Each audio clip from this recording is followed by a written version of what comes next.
Okay, welcome to this episode. I'm excited to have on fellow Irish person, Siobhan, if that's how you wanted how to pronounce it. Yeah. God knows how many times people have mixed that up or messed that up. There was a Sinead over here I was friends with, and she just changed her name because she was sick of it. I know. I mean, traveling the world with the name Siobhan isn't ideal, but Yeah, I'm we just don't even want to yeah, get into going what with you've the been ship. called. Okay, now I'll let Siobhan do the honours of giving us a little bit of a background because I'm interested as well. So yeah, tell us about, you didn't have the most common way into the fitness industry, which is cool. That's what I like to talk about. Yeah, I studied maths in college, and I was working in the corporate world, and kind of had the life that I was, thought it was it. I was 25, had it all going for me, but I just was a bit lost. I felt like there was something missing. Didn't really know what I wanted to do or what else I could do with my degree. So long you've been working at this stage? Oh, probably I had done a stint. I had done a couple of summers in Portugal working there, and I kind of got a taste for that living, that life where you're not obviously doing the same thing every day. I used to sit in Portugal and think, like, I'd see people coming on their 2 week holidays, and I'm like, why did you work all year? You could just live here and have less money. So that I think that was always in the back of my head then when I did go back and go into the corporate world, and I was excited at the start. I kind of liked having money, and I was living, in D4, like notions. Yeah, but Um, you went to school in and then, DCU, so that's alright. yeah, yeah, yeah. I know. I'm from Swords, like, so I'm north side. And then, yeah, so that I was in the corporate world, kind of felt a little bit lost. Someone said to me, why don't you, they said, what do you want to do all day? And I said, I was like, go to the gym at a normal hour or stay in the gym all day. And they said, why don't you become a personal trainer? But to me, that was so, personal trainer, I don't know, I feel Yeah, what bad was it saying, like at the time yeah, over there when you were doing it? like then it was like all I knew about going to the gym was, it was doing cardio, doing sit-ups. I had then started doing weight training, but nobody else I knew was doing it. I was kind of enjoying getting stronger, but I wasn't in any good shape because I was never consistent with my training. I didn't really know what I was doing. So I kind of, when I considered becoming a personal trainer, I thought, well, I have to get myself in shape. Like, that's the only. I thought personal trainers have to be, But this was shredded. before it was cool as well, isn't it? But This was this is the end of 2014. before I even hit Ireland proper, like fitness in Ireland. Yeah, Yeah. yeah. That's why I always think, especially with Instagram, I think I was ahead of the game. So Mm. basically, I decided to do the personal training course. I had to take a step back at my job, which felt like going back on the career ladder, and so I did the course part time, and then shared the journey on Instagram. So I basically, because I had such a strong why, I was able to, like, really dedicate myself to the cause, and I got absolutely, well, I wouldn't say shredded. I got really lean, and I was delighted with it because I had spent my whole life struggling, and all of a sudden I was like, I know how to do it, and I can show other people how to do it. And I kind of presumed that everyone just wanted to get lean, and so by the time I was qualified in June 2015, whatever, it took 6 months. Um, I was like ready to go. I think I had 10,000 followers. So many girls seeing my transformation, going, "Do this for me," So yeah, that was, well, 5 years ago now. So since then, I've changed my attitude completely. I eventually have moved my whole business online. So now I'm just doing So did you online. coach anyone face to face or first? Yeah, yeah. I Starting did off? that for probably about 2 years. Yeah, it Cool, was cool, around cool. 2017. Yeah. I decided to, and I've really enjoyed coaching people face to face. Like, I think it was perfect for me. I was like, I'm a real people person. I love talking. I love sharing my knowledge. But the thing is, I also just had this urge to travel. Like, whenever I felt bad saying, like, when I really close my eyes and figure out what I want, I was like, I just imagine being on the beach, like living in a hammock. I was kind of like, but isn't that everyone's dream? So I started traveling, and because then I was going on holidays for a couple of weeks at a time, and then I said, like, I can't keep ditching my clients. I was kind of trying to do this hybrid in-person online thing, and I was paying rent in the gym as well, so it kind of seemed like a waste going away. So I had to make that decision. I said, okay, I'm going to go fully online. And luckily, a lot of my clients, they were fine. I've been training them long enough that they were able to go off themselves. And um, yeah, so I've been fully online probably since this time, 27, yeah, 3 years ago. I was gonna say, because you'd be wasted if you didn't do a stint on the gym floor, because you'd be prospecting like you'd kill it on the gym yeah, floor because you're yeah. so chatty. Well, the thing is, it was different. The gym I was in initially was, it was like a small training studio. Like it wasn't a commercial gym, so I wasn't really picking up clients there. I was always through my Instagram. So I never had to worry kind of about sales or prospecting because I just had so much demand because people were seeing me in shape and were like, I want to do that. And also because I shared everything, I shared that I was going out and having pizza or I was having my Nutella or, and whereas I think people who at the time were trying to set up their fitness Instagram were trying to be that perfect influencer and I remember particularly one of the guys in the gym said to me, I was wrecked after work and I was like, I'm getting McDonald's. And he was like, you won't post that on your Instagram. And I was like, yeah, I will. And like I purposely went home and was like tired today, got a McDonald's. And I remember it was like, I got so much interaction and, like people like seeing that. And I realized that over the years that being that in shape personal trainer is grand for getting people in, but it didn't help me as a coach. Like for me now, after years of, being absolutely shredded, I feel like I won the game, like I've got to that point where I had no more body fat to lose. And then I suppose then trying to stay lean that while then trying to live my life, battling that for the last few years has given me so much more knowledge and obviously learning myself over the last 5 years. I definitely didn't stop learning when I became a personal trainer. That's helped me so much more as a coach now. And I feel like, I might not have as many people looking at me going, okay, how do you do it? Tell me, I'll pay anything. But I have the people coming to me now at the right time, like people who understand what I can help them with.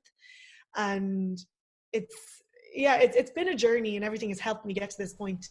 Well, that's cool because one of the big things for you and why I like you is obviously you put this stuff out there of gain body fat. Now you put it all out there and you've been through the whole journey. So what were you like growing up? Were you always fit or what were you like kind of naturally? Yeah, like I always wanted to exercise. I remember my parents used to run, like my dad ran marathons. And so, I was like, I'll start running. And but you always shredded or just athletic? No, not at all. When I was like 12 or 13, I actually think I had like a little bout of anorexia. I remember my mom, and like I say this to her now, I'm like, I remember she gave out to me after Easter one weekend because she gave me money to go to shop and buy a drink. And I don't know, the drink I didn't want wasn't there. So I came out with a bar of chocolate. And I think she said something like, you did not need any more chocolate. You're after eating so much chocolate at the weekend. And it's clicked in my head. And I was probably only 12 or 13. And I don't remember not eating, but I just remember her, I don't know how long it was or what, I remember her begging me, like with an apple and a yogurt, being like, please eat this. So that was, and then I think I just went back to normal, but that was my earliest memory of like having any issue with food. And then like, I think going through school, I started thinking, okay, I need to lose weight. And because I was always, then I was doing a bit of running and stuff, but I never understood anything.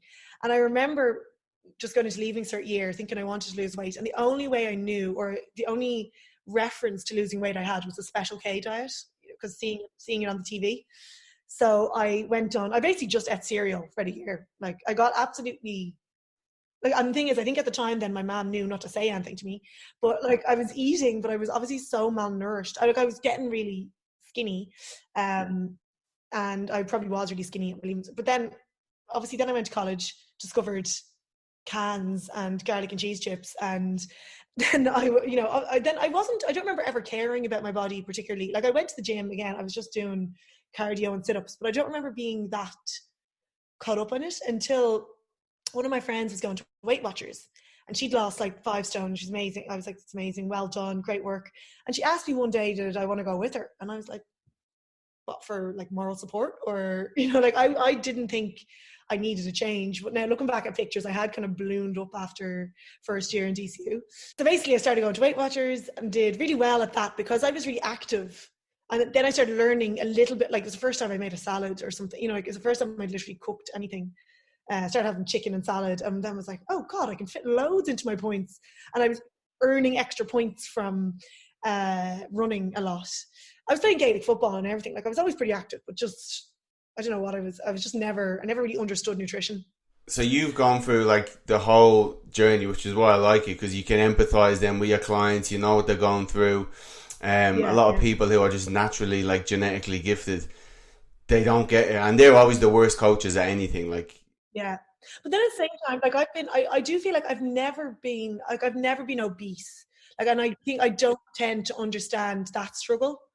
Um, I kind of stick to people that, I stick to a lot of people. The kind of my perfect client is someone like me a couple of years ago who is trying to lose weight but just doesn't get it, or who is, I'm all about reducing people's stress. So when I know that people are training their asses off and they feel like they're dieting really hard and just not getting it, like that's my perfect client, because I can just teach them enough to tweak it that they understand what they're doing. It's not about, for me, it's not like getting them in amazing shape. It's just helping their relationship and be that was one better. of the big questions. So if you were obviously you have to go through a journey to evolve and educate yourself, but if you were to coach yourself, if when you first started to get lean and go, do you know what, I actually want to get lean, what would you do different? What mistakes have you made? I'd probably tell myself that cardio is good. So I got shredded, and I was kind of so proud of, like, hashtag I hate cardio. I was just doing like heavy deadlifts, heavy squats, and I was all about, and I'd openly say it. I was like, oh no, my goal is just to get lean. I'm not, I honestly didn't care about health. I think I was just a bit younger and was all about, 25. It was like, I just want to look good. So I think I'd probably put my fitness aside. So I'd probably have more of a balance there, which is what I do with my clients now. Like, I've changed my way of training. I used to have them just doing pure hypertrophy, and now I'm like, oh yeah, let's not forget about the heart. The heart. Um, so yeah, I'd probably do more cardio. I don't know what else. Like, I don't think, So from a nutrition standpoint, because from a nutrition standpoint, well, with I'd stay away from the scales as a matter, I think I quickly did lose my relationship with the scales because I was purely doing weight training. I was able to see the difference and the scales wasn't changing, and I was getting frustrated. So I think I did just ditch it because I could see the results. But what else? I mean, I could go back to my teenage years and be like, just learn about nutrition. Like, don't take your advice from. but did you manage to get like someone coaching you well, where it's like you obviously sound okay, here's how basically fat loss works in a way, were you Yeah, lucky in that way? yeah. I think initially I learned, even just about macros and calories and stuff from my PT course and put that into practice. And then I started working with my friend Amanda, who's a coach for Calibrated Bodies, and she kind of started encouraging me to push up my calories. Like, I don't think I was that low or anything. Like, I still had a balance, but she was kind of pushed my strength and calories, and I kind of was like, whoa, I could have really high carbs and I'm actually getting leaner. And so I've always worked with a coach. I've done, other nutrition courses and stuff myself, that I've kind of learned to it's about fueling my body now rather than starving it. And and even now, like, when I put that into practice for a couple of weeks, I end up looking leaner. So I've always worked with a coach. With Amanda, then I decided to compete, which is where kind of all went. Ugh. Um, but again, I had a really good prep. I just needed a new challenge, and I used to stress on my Instagram saying, like, this is exceptional. This is not, like, do not copy what I'm doing. Like, I tried not to even talk about how many calories I was having, anything like that, because I was doing it for myself and I needed the challenge. But the problem was after the show, I just struggled then putting back on weight. And again, I had only ever trained for aesthetics. So I was putting on weight and then going training the way I always had. And I felt like I was going backwards because I was doing bodybuilding training, yet putting on weight. So I was so lost. And yeah, then about 6 months after that, I started doing CrossFit. Just kind of stopped caring what I looked like, and by taking the pressure off myself, I had stopped, like post those 6 months after the show. I kept finding myself like badly binging, and I was so frustrated because I was like, I didn't think this would happen because I had such a good prep. And it was kind of the pressure of me going, oh, you've done so well, enjoy your summer, and then same time going, no, but you want to stay in shape. So it's taken years of working on my mindset and journaling and I suppose just being kinder to myself that has got me to a point now where I'm like, I'm easygoing, can diet when I can, eat what I want when I want, and I take the pressure off myself to look a certain way. Now that's cool. And even when you're talking about, like binging out after a show, and a lot of girls probably in the same situation would do the same, even if they're not competing. It's just if they're dieting themselves too hard, and then they kind of put it down. I need more willpower. But then you'll probably go away and learn about all the adaptations the body makes when you, and it's like, it happens. It's supposed to happen like that. It's nothing to do with your willpower. Funny, because half my head, it was mad, because half my head was telling me this. Like I'd wake up feeling so fat, and the other half of my head is like, look at you're not fat.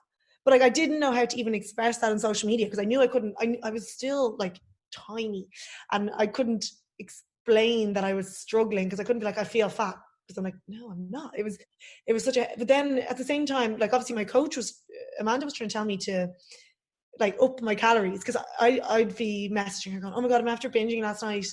And in my head I'm all about numbers. So I'd say if I'd had like 4,000 calories, she'd be like, no, we need to increase your calories this week. And I'm like, no, because I had too much last week. So we'll just keep it the same this week, and then we'll hire them. And it was just a vicious circle. Like I think I was probably wrecking her. But that's good, because I think it did hit a point where it was very popular for women, and you completely get it. If you're in a gym setting, it's kind of like, it's the All Ireland of fucking competing. It's like, that's, you want to challenge yourself, you want to take it to the next level. So from that point of view, I completely get it. And as you probably could, you can empathize with people doing the same. They want more of a challenge, and you respect the lifestyle and the kind of dedication to get it. But then after a bit, it's not so glamorous. Yeah, I think, but the problem is, I think a lot of women start doing it because they want to lose weight, and they set, like, I didn't do it. I was already kind of at a point where I was like, oh, I'm happy with my body. Kind of just need a new challenge. Maybe that's the next step. And I wanted to prove that I could do it flexibly and traveling and everything. But I see too many people going into it because they need to lose weight, or not need to, but want to. And that's where it's like red flags. And it's only when I came out and spoke about it properly, probably about a year after, I was able to reflect and go, Jesus, I was in a bad place after that. Like I didn't, at the time, like I was enjoying my life. Like I was traveling, and it was just, the food was really getting to me. But about a year later, whatever, I started talking about it, and I got so much backlash from competitors, because I was like, you know, they were like, you're obviously a weak person. And I'm like, yeah, maybe I was. Maybe there was underlying things there, which probably was. But I talk about it because I just know that it's so glamorized, and the amount of people, even the girls that I looked up to, when I came out and spoke about it, they were like, yeah, I was exactly the same. And I was like, what? Why didn't you talk about your struggles? Because then I probably wouldn't have done it. But like, I've no regrets. Again, the journey definitely helped me psychologically, like, to understand people in all those different points of the journey. I don't recommend people do it. I think it's because I've started looking, or like fitness now has changed its meaning to me, like mainly because of CrossFit and Muay Thai. I'm actually fit. I just don't look as fit. And the funny thing is, I just don't look as fit as I used to. So you can never see what's going on internally as well. A lot of the competitors at home only, everything be fucked up. Sorry, go on. You can never tell. Like, ironically, in the fitness competition, fitness shows, it's the opposite of fitness. It's like nobody intern. The hormones are all over the shop. Everything, digestion, the cortisol's through the roof. I look at people now who are really lean, and I'm like, oh, I know what it takes to get there. And I'm like, oh, I hate that. You know, like I'd much rather, like, even now, I'm probably prouder of my body now because I'm living my life. You know, I'm kind of, if someone goes, you look great, I'm like, oh, thanks, because I haven't even tried. You know, I've been on the piss all for the last few months. You know, like, so. No, you have a good balanced approach now, which I want to get to. But I do want to touch on your background, obviously physics and maths, and how does that kind of impact on your approach with training, or to train yourself or training people? Because I did listen when you were on Darren's podcast, and you gave a chat to yourself one day, and you go, well, Friday, Saturday, Sunday, it's 42% of the week. Like little stuff like that to help you switch. So how do you approach it? Tracking, or do you like spreadsheets? Do you like that kind of? Oh, I love a spreadsheet. Love it. I mean, I think, I'm like, they should teach everyone spreadsheets in school, because it's actually so handy. And it's one of the things that helps me with my clients now. So I just have like just a really simple thing to put your calories in each day, and then you can change it and it shows you what's left. So if you want to manipulate it, I initially made it for shift workers, because you know the way shift workers don't have freak out. So they're like, they feel like they're eating too much on short days and not enough on long days. So I was like, well, just let's look at it across the week. And it also helps because you see, like, you take the average for the calories as well. So then, you can see that if you did have 300 extra calories this week and you stick to it, it still only brings your average up by like 20 calories. Like, it's nothing. So, and even from like we thought, a psychological point of view, that stops you getting in that black and white mentality. Yeah. That keeps you in that grey zone. Yeah, like I do encourage my clients to still, like, if they are having like a big day out or they're, I'm always like, just roughly track, because I think a lot of the time they think I'm having a bad day, and I'm like, a lot of the time it's not that bad. Like, just, if you track it, but then at the same time they're like, oh, I don't want to be obsessively tracking. So you kind of have to. Yeah, there's a time and place. Yeah. But you'll use that way. You'll use that approach. Yeah, I think what gets measured gets managed. And I don't know if it's just because of my maths background that I'm really like, I just think the best way to approach anything was more awareness. So if you're aware of what you're putting into your body, you can make more decisions. You're not going to be stressed about it.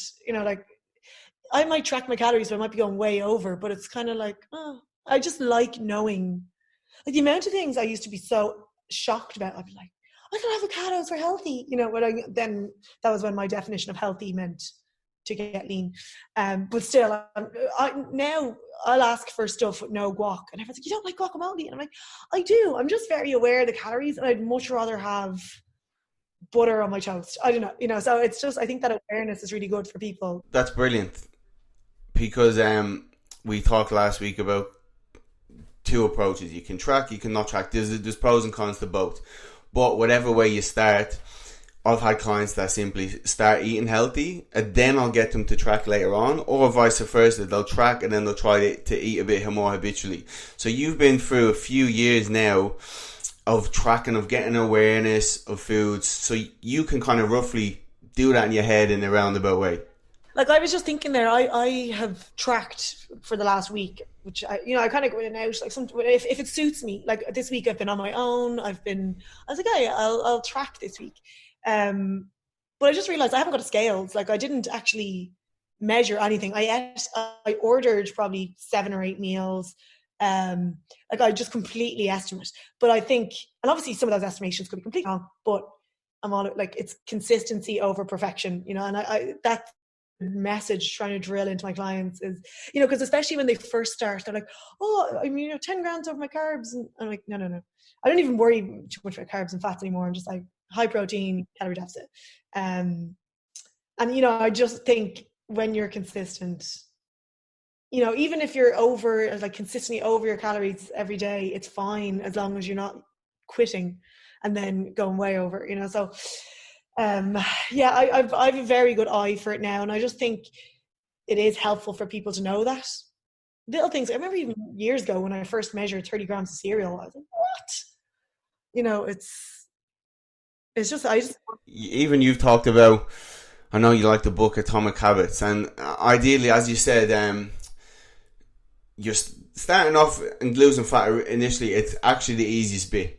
Like you said, you lose fat, but it's like, all right, how do I kind of stay in a range where I'm between where I like to be, and if I want to dial it in, I can, but you're not just going in that yo-yo cycle. So what you're talking about is you've habitually not tracked calories so much in a non-obsessive way. It's more awareness, like you said, that you can then, you'll still be aware of it, and it's hard to break out of it. If you're in denial, it's way easier to overeat because you just don't care.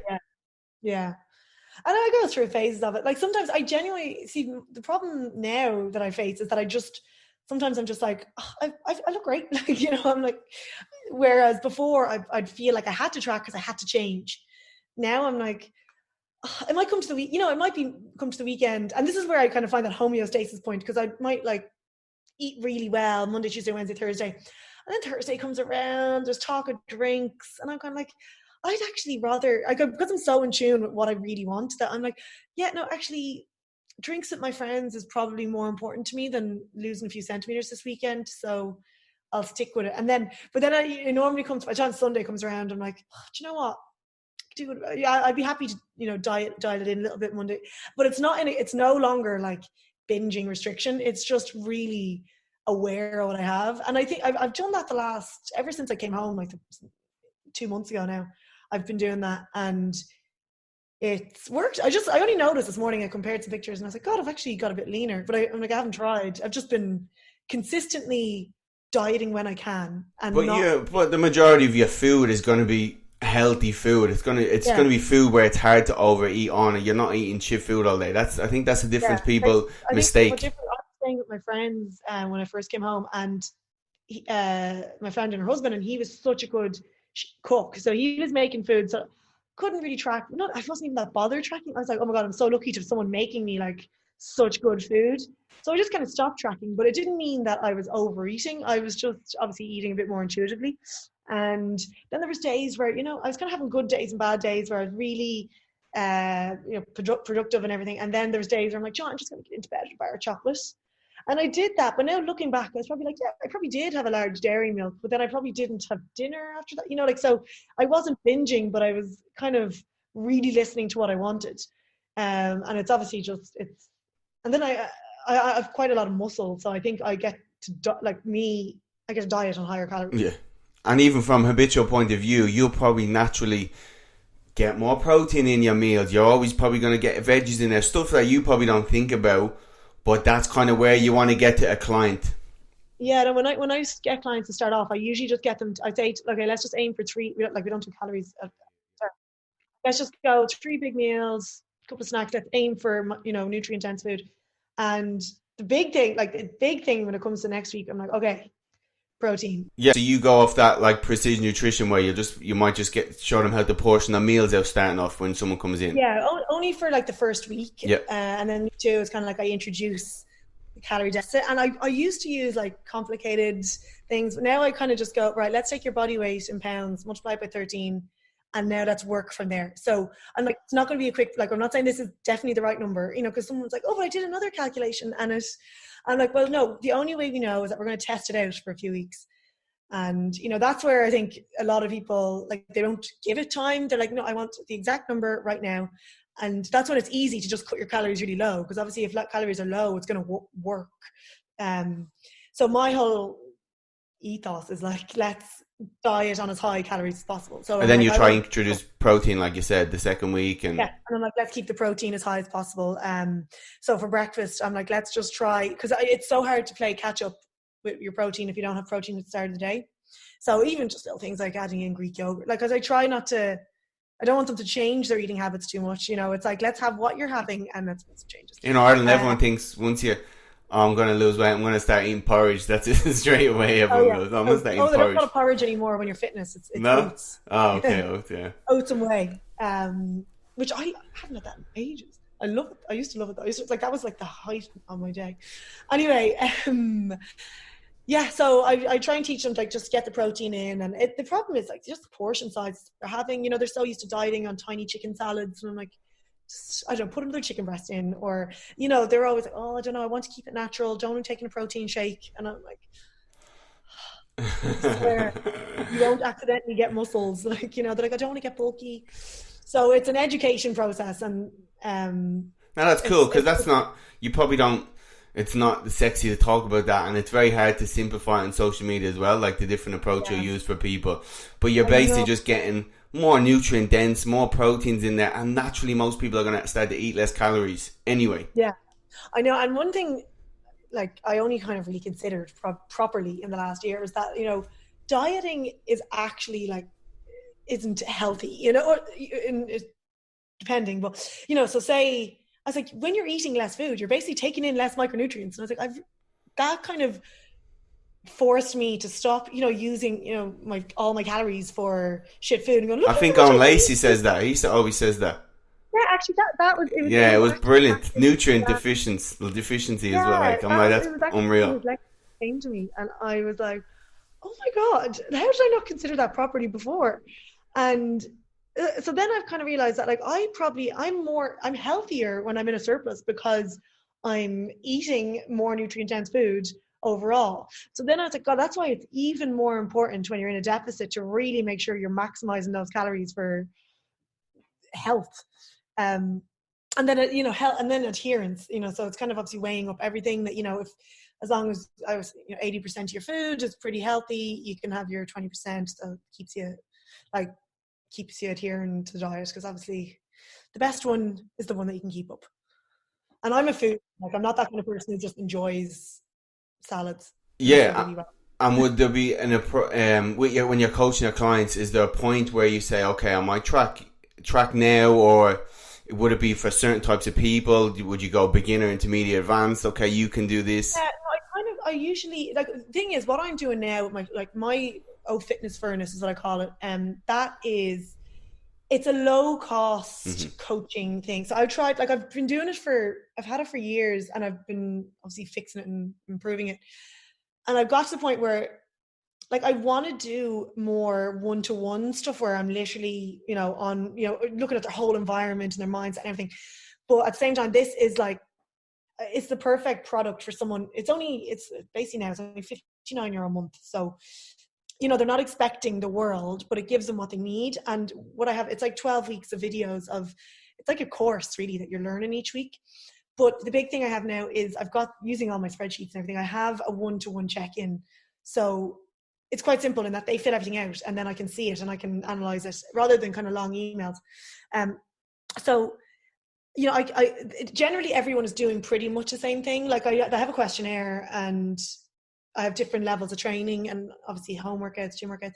So everyone is kind of classed into probably six different categories. Now, if someone comes to me with anything specific, I will, forward them on to somebody else, or, I don't take someone I don't think I can help. But it means when it comes to nutrition, I try and some people have been counting calories for years but can't see results, and it's usually a case of, restriction and binging, or not even binging, but just restricting and just not being able to keep it up. Then I have people who haven't got a clue about calories. So basically I give them the first week, I would say, eat what you want to these rough guidelines. And then week 2, I introduce calories to everyone. Now, unless there's someone, if someone said they have kind of a history with any kind of eating disorder, or if they just really don't want to count calories, and that's fine, I'm flexible.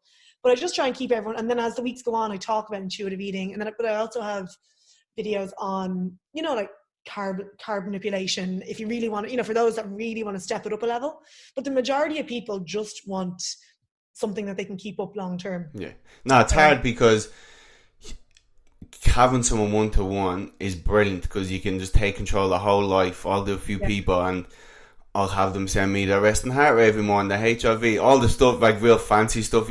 But then you're like, fuck, you look on social media and go, most of these people have no idea. So if I can just give someone that will help that 70% of people, that could be more beneficial. The plan was, when this summer, I was I'm going to take on a few people one-to-one in terms of training and be good for me. And I like doing things it's not I'm oh God, I need to take on one-to-one clients. It's I'm going to do it for my own benefit. And I think that would be most beneficial. Obviously, only take on 2 or 3 people just to really test it out. But then I was I'll wait till the gyms are back open. The only people I was willing to take on were people who had finished the furnace. So people who had that base. There was no point in me taking on a one-to-one client who actually only needed the videos from the furnace. So I'm looking forward to doing that at some stage. No, that's cool, because that's where you get to experiment with all this stuff you learn about all year, throughout the years. People who really want it. There's people who don't need someone on their back every day. They just need a weekly check-in to keep them on point. So I have that option as well, that when people finish the 12 weeks, they can just stay on for check-ins and stuff. But yeah, it's working well. No, that's cool. I like that. Giving guidelines and just a different approach, because even when you obviously talk on social media, it's so dumbed down that you can't explain yourself properly. And then you get a client and you go, okay, this is actually how it works. I hate most of my videos are about brilliant though. But a lot of it's all right, here's how many calories you should eat for the complete beginner. But I also want to say I've coached people who haven't tracked calories as well and got results. You want to. The hardest thing putting out on social media is context. Yeah. You imagine me saying you're not eating enough to lose weight, and then everyone's like, "Oh, I must eat more." And it's just, you're trying to. And something I have struggled with probably since the start. I've always felt almost like imposter syndrome, where as soon as I was qualified as PT, I had so many people looking at me for advice, and I know, like, and the thing is, when you're first qualified as PT, I was like, I know everything. And so I started putting out information, and like, there's people, obviously, like someone who's a PT or like has a lot more knowledge than me or a lot more qualifications, and they're like, that's wrong. And I used to get so offended. And now I'm like, oh yeah, yeah. I mean, so then obviously, the more I learned, the more I realized how little I knew. And the problem with social media, like, I want to help the general, or, gen pop, whatever. But still, I worry about saying something generalist, because then someone with more knowledge will be like, no, you're wrong. Perfect example. I did a TikTok, it was like 10 seconds long, if even.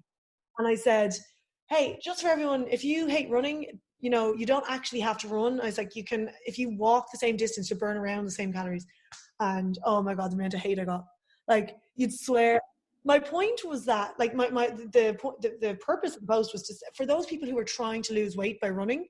I was trying to say, like, if you're purely just doing it to burn calories, you're going to be in and around. If you walked 5 kilometers, the same distance, you'll burn in around the same calories. Yeah, it's a great point. I said the same thing when everyone started running again in isolation. Yeah, like, and that was, I actually took the video down because everyone's like, oh my God, I can't believe you're a coach, you're an idiot. Like, oh my God. And the thing is, a lot of people that took it out didn't understand that I was talking about over the same distance. They were like, obviously if you run, your heart rate's higher, duh. And I was like, I know, that's one people, they don't understand that. And again, it can be confusing, but like. But also the other side, I had people sending me studies and everything. And I was like, I get it. Like, I was trying to just help that person who is hating running. You're trying to do a general thing that hits, because obviously it was an impactful statement as well. But I took it down because I was like, yeah, it's not like exactly right. So like, I did the same thing. Brisk walking is actually better in most cases because it's less impact on your joints. Yeah. Like when you run, most people are overweight, which is even more impact. When I was anti-cardio, I used to see people out in January pound the pavements. I'd need to pull in the car and be like, get in, come on, go to the gym. You don't need to be out in the freezing cold pounding the pavements and damaging your... Like, and actually someone emailed me back when I said it in an email. I explained myself better, and I said I'm going to put it in an email to my email list. And someone replied and was like, I think it's terrible, you're discouraging people from running. And I was like, no, I actually think it would be more irresponsible to encourage people to run when there's probably the risk of injury or other things are more than the payoff for burning a few. Like, obviously that is not taking into account like your cardiovascular health. That's different. But especially the girls you're probably dealing with, I see them, I live right beside the park, and you can just see them, they're just punishing themselves. Like, and you're like, oh, you don't have to do that. And even when the thing is, I've actually taken up running. Like, I did the same thing myself, yeah. But it's for me, it's like, I just go out for a little 5K, and I don't try and go fast. Because I used to, whenever I went running, I hated it. I was like, I hate running. How does anyone like it? But now I actually just start going slower, and I'm like, oh, it's actually nice. Yeah, we did the same thing. And even obviously when you're in shape, your mechanics are good, there's a time and place you can run. Well, I actually got Graham on the podcast last week and we talked about cardio. He's like, if you want to do steady state cardio, do it on a machine that won't fuck your joints up. Get on a bike, get on a stepper, get something that will protect your joints, but you can still work at a low intensity rate. And if a lot of the kind of studies now on low intensity aerobic, so it's way better for your health. I remember I started running last year, and I put my heart rate monitor on and would run at a normal pace and looked at it, and it was like 170, 180, where you kind of want to be in that 120 to 140 for most people, which will be a brisk walk for a lot of people anyway, ironically. Like, I did the mini marathon with no training. I nearly died, but I did. Like, I ran it in like 51 minutes, which is so fast for me. But it's good. Like, all my fitness from other things paid off. But like, my heart rate was so high during it all. I was like, that was absolute hell. But yeah, no. And like, if I find myself getting uncomfortable when I'm running, like if I find my heart rate going up, I do look at it sometimes. But I can feel myself when it's getting difficult. So I purposely, it's like I'm barely jogging. And then it becomes like I could keep going forever then. But you got a skier there, didn't you, for isolation, I seen? Oh, yeah, my friend. Perfect, unbelievable. He'd only got it in. And I hadn't used one in probably about 6 months. And then I did 5K on it. And then I saw they were all doing this challenge. And I was like, oh, yeah, I'll do a marathon on it. So I did the 42 point something kilometers. But that's perfect. You're working your heart. Your joints are getting banged up. I got on a assault bike when we went into isolation. Hey, that was your choice. Yeah, on the balcony, it's nice in the sunshine. Yeah, no, I've seen the pictures. I'm like, I mean, it wouldn't be my first choice. Well, I'm the kind of person who I will complain about something. I'm like, I hate this up, I hate it. But when you put me on it, I will go hell for leather. I'm the same with all the workouts. Like if I see a CrossFit workout, I'm like, oh, I hate that. But I will push myself to finish first. I'm a moan, but I'll try. So yeah, we've touched on your kind of interest in psychology. So give us a little rundown over it. You've read some books, and obviously coming from a science background anyway, you're going to study it. Yeah. But how has that kind of impacted on your own journey, or yourself, your habits? Yeah, I don't know what point I actually got into psychology, but I did know that once I started changing my life, I knew it was like a mindset shift. It wasn't like any one thing. And you did mention Tony Robbins on Darren's podcast. Yeah, Is that the start of it? Robbins book. Yeah, Awaken the Giant Within. I mean, again, with all books, I think you have to read it at the right time. And yeah, like when I first started out, I was looking at like Gary Vee and all these entrepreneurs and #hustle, and I had the right positive mental attitude. I wasn't sleeping, and then I got to a point, it always came from, I wasn't very money driven, so I always got to a point where everything was okay, and then I'm like, okay, I have to take the foot off the gas now. So with psychology, I was reading a lot of books, and I don't even think I realized it was psychology I was looking at. It was just like, oh, that's an interesting way of thinking. And even now I'm like, oh, that was philosophy I was reading about there, or spirituality, which is really just for me, it's a different way of explaining psychology. So yeah, I'm fascinated by the brain. Like I'm literally reading about 4 different brain books at the moment. Because he starts with kind of it's a base of like CBT, NLP, like challenging your own beliefs, which is funny in Ireland. You realize how shaped you are by society and in your environment. And it had me writing down goals, and I remember thinking like that book was really practical. It was like write down 10, 20-year goals, and I didn't know what I was doing, but it really made me break it down. And I remember he said write down 4 goals in different areas of your life. And I remember he said, stick it on the mirror where you brush your teeth so you see it every day. And this is before phones. I think it was written like 30 years ago. So I put it as my wallpaper on my phone, just 4 different emojis to represent what the goal was, because I didn't want to actually write it. And after a while, I was like, oh, I've got all those. I was like, oh, that was crazy. So, and again, but then I don't know if I did it now, would I be that goal driven? But the difference for your part, like a lot of people, and it's the people that always go back to them fucking courses, they don't have any action behind it. They get motivated at the start. Yeah. I used to be very much like, oh, the law of attraction. It's magic. So, and now I'm like, law of attraction with action. Like I do believe, and I'm kind of in between things. Like I read books and I'm like, oh yeah, but I take my own meaning from it. I love to read completely contrasting books. Like I was reading Homo Deus, which is all about like science and like history and predicting how technology is going to take over. And then at the same time I was reading, I can't remember, it was a really spiritual book, and I kind of wasn't the Bible, was it? No, it was actually called, it was The Art of Happiness with the Dalai Lama. And I kind of go, like I can see how a lot of the time with spirituality I just see it as an analogy for something else or for the actual science behind it. But then I'll go into loops where I'm reading some spiritual book and I'm like, oh. But then at the same time, then science kind of takes me back to earth. But then I'm reading a book out like that, just discrediting science. And I'm like, oh. So I guess it's another case of the more I learn, the more I realize how little I know.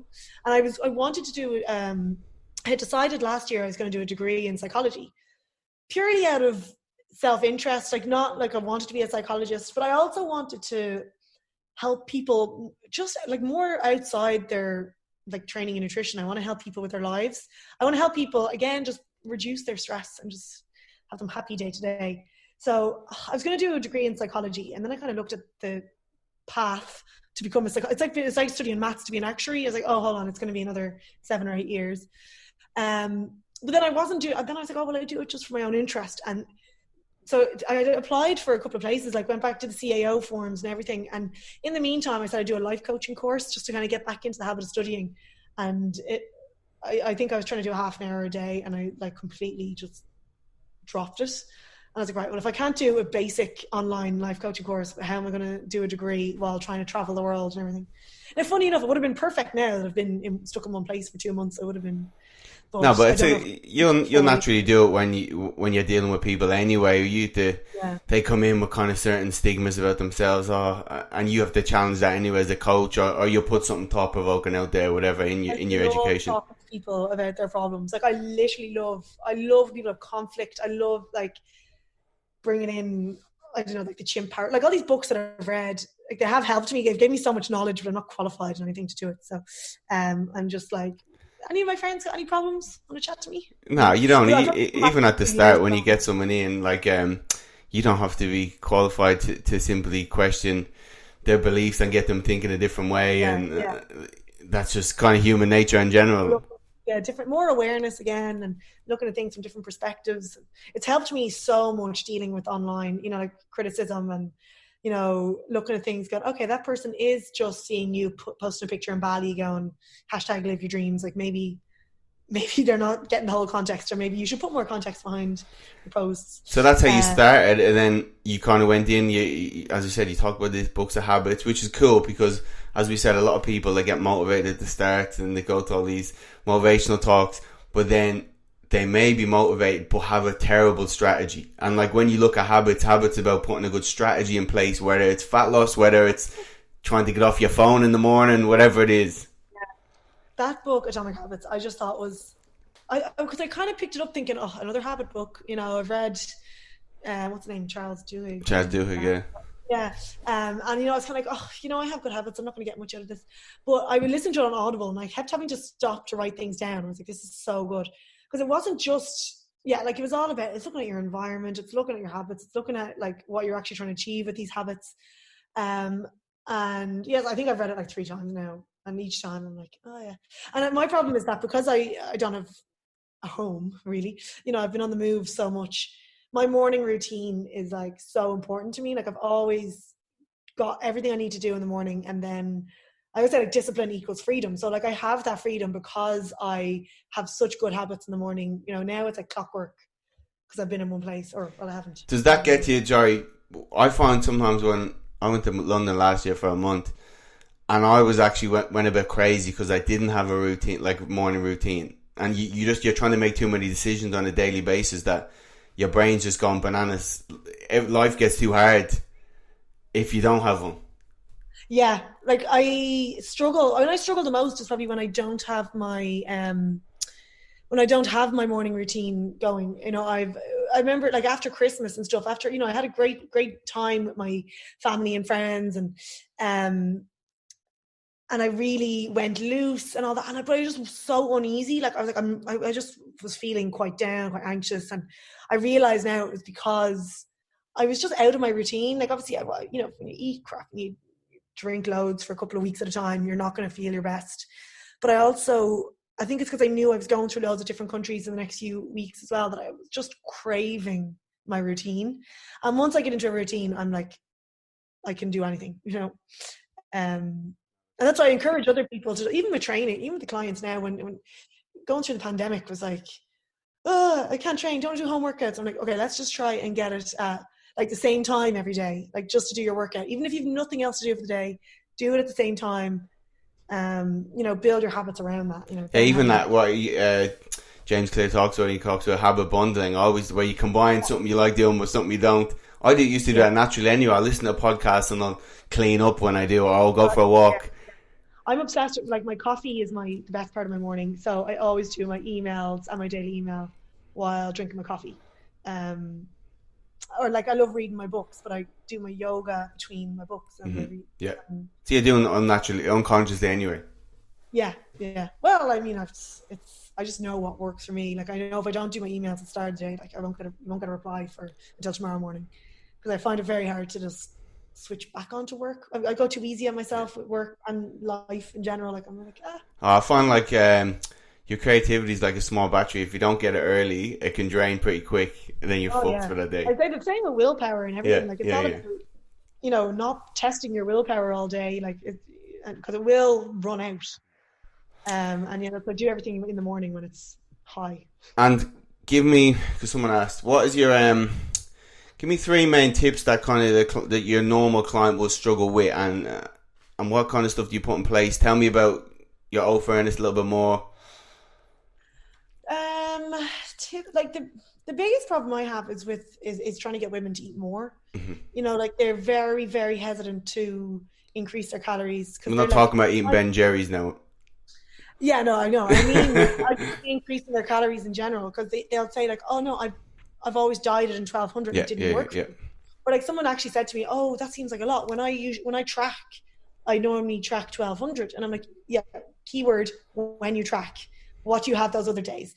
And it's difficult for me trying to have that conversation. You know, when people, they often say, I can't eat that much. And yet, you know, they might have a good bit of weight to lose. And you can't say, well, you can't, like you can eat that much because you must have in the past, you know. So it's always like, just trust, or like fuel your body, trust the process. Even one of my mates over here, David, he always laughs. He's staying with my parents at the moment. He's isolating with them. But even his mum in Ireland, and he always jokes about Irish mummies. When dinner comes, I go, it's a bit heavy. I can't eat that. Yet they're in the corner, eat with fucking toast and peanut butter and jam, and twice the amount of calories as the chicken and veg. Yeah, because my mum's always been like that. You know, she's been like, oh God, that's a big share that. I'm like, no, I actually eat like a normal human. Oh God, any other tips? I think with training, I think a lot of the time people are looking for the perfect training plan. But a lot of the time, if your goal is fat loss, it's just about being consistently moving. I've learned that myself. Like I do a bit of everything now, or I do what I feel like. Obviously, having a strong base is important. And, you know, I'd always think there's a very good place for compound training. But I think not looking for the perfect training plan, just keep moving. Don't get too obsessed with cardio either, because that will, you know, break down your muscle. And it's a battle. I think we're just going to try to get women when they want to be toned. I'm like, you need to build muscle and lose a bit of body fat. Like it goes against them wanting to, or like just doing loads of cardio. Yeah, so it comes back consistency, and then you're looking at nutrition, proper nutrition, eating enough, getting some kind of resistance training in there, move more, and then try to do that for a long period of time. And just going, I think that my biggest thing is going easier on yourself. Like I'm like saying myself, yourself, both. Mm-hmm. I found that that helps you be consistent rather than being perfect. Like I think the more I've realized now when I look at, like I was way more obsessed with food when I was restricting myself. And I see it, like you see the bikini competitors, they're the ones that post these like gluttonous donuts with Nutella hanging out of them. Like normal people, like, or people with a better relationship with food don't actually crave this crazy stuff. So I do think when you go easy on yourself and you just trust your body a little bit more to eat.